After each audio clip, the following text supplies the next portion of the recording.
എവിടെ? അംഗനവാടിയിൽ എന്തോ എന്തോ വേണ്ടേ? തീർച്ചയായിട്ടും ശംഖുവിന്റെ ആവശ്യം പരിഗണിച്ചുകൊണ്ട് നമുക്കിതൊന്ന് പരിഷ്കരിക്കുന്നതിനെ കുറിച്ച് ആലോചിക്കാം. എങ്ങനെയാണ് നമ്മളുടെ ഇപ്പോഴുള്ള, ഞാൻ പറഞ്ഞല്ലോ, മുട്ടയും പാലും നമ്മളിപ്പോൾ ഉൾപ്പെടുത്തിയിട്ടുണ്ട്. അത് നല്ല വിജയകരമായിട്ട് നടപ്പിലാക്കി വരുന്നുണ്ട്. ബഹുമാനപ്പെട്ട CM തന്നെയാണ് ഉദ്ഘാടനം ചെയ്തത്.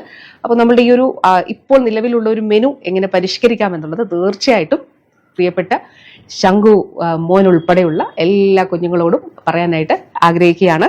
അംഗനവാടിയിൽ ബിരിയാണിയും പൊരിച്ച കോഴിയും വേണമെന്ന ആവശ്യവുമായി സോഷ്യൽ മീഡിയയിൽ പ്രത്യക്ഷപ്പെട്ട ശംഖുവിന്റെ വീഡിയോ വൈറലായിരുന്നു. അതിന് പിന്നാലെ ഇപ്പോൾ സംസ്ഥാനത്തെ അംഗനവാടികളിലെ ഭക്ഷണ മെനു പരിഷ്കരിക്കാൻ തീരുമാനമെടുത്തിരിക്കുകയാണ്. മുട്ട ബിരിയാണി, പുലാവ് എന്നിവയടക്കം ഉൾപ്പെടുത്തിയാണ് പരിഷ്കരണം. 2 ദിവസം വീതം നൽകിയിരുന്ന പാലും മുട്ടയും 3 ദിവസം നൽകും. പത്തനംതിട്ടയിൽ നടന്ന അംഗനവാടി പ്രവേശനോത്സവത്തിൽ ആരോഗ്യ വനിതാ ശിശുക്ഷേമ വകുപ്പ് മന്ത്രി വീണ ജോർജാണ് ഈ പ്രഖ്യാപനം നടത്തിയത്.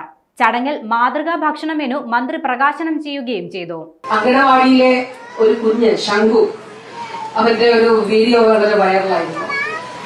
അവന് ബിരിയാണിയും കോഴിക്കാലും വേണമെന്നാണ്, കോഴി ചിക്കൻ ഫ്രൈയും വേണമെന്നാണ് ആ മോൻ ആവശ്യപ്പെട്ടത്. ഭയങ്കര വൈറലായിരുന്നു. അതിന് ശേഷം അവന്റെ അംഗനവാടി തന്നെ ആ മോന് കൊടുത്തു. ഒരുപാട് അംഗനവാടികളിൽ കുഞ്ഞുങ്ങൾക്ക് ഇത് കൊടുക്കുകയുണ്ടായി.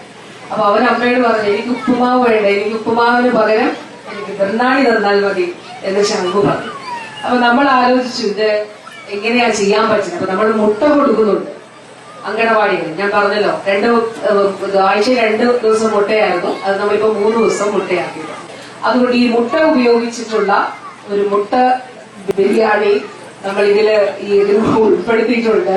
പഞ്ചസാരയുടെയും ഉപ്പിന്റെയും അളവ് കുറച്ച് കുട്ടികളുടെ ആരോഗ്യം ഉറപ്പാക്കിക്കൊണ്ട് പോഷക മാനദണ്ഡ പ്രകാരം വളർച്ചയ്ക്ക് സഹായകമാകുന്ന ഊർജവും പ്രോട്ടീനും ഉൾപ്പെടുത്തിയാണ് ഭക്ഷണ മെനു പരിഷ്കരിച്ചിരിക്കുന്നത്.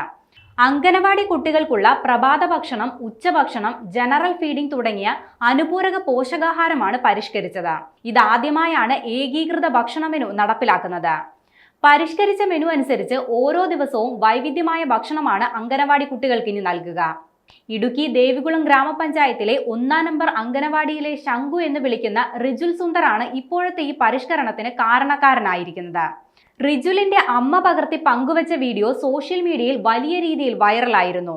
ഇതിന് പിന്നാലെ റിജുലിന്റെ ആവശ്യം പരിഗണിച്ച് അംഗനവാടിയിലെ മെനു പരിഷ്കരിക്കുമെന്ന് മന്ത്രി വീണ ജോർജ് ഉറപ്പു നൽകുകയും ചെയ്തു. ഇതിന്റെ അടിസ്ഥാനത്തിലാണ് ഇപ്പോൾ അംഗനവാടി ഭക്ഷണ മെനു പരിഷ്കരിച്ചത്.